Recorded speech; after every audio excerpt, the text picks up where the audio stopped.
using Lightroom Classic for quite some time. After the most recent Adobe updates and a recent iPad upgrade, I ventured over to the App Store and installed Lightroom Mobile for the iPad, imported some photos shot with my iPhone, and started editing.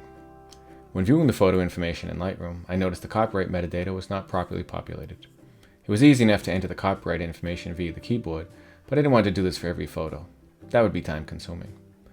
Within Lightroom Mobile, there is a way to preset the copyright metadata through the import settings. To do this, open up the settings menu, click the import menu, activate the copyright slider, and enter the copyright information that you desire. Close settings,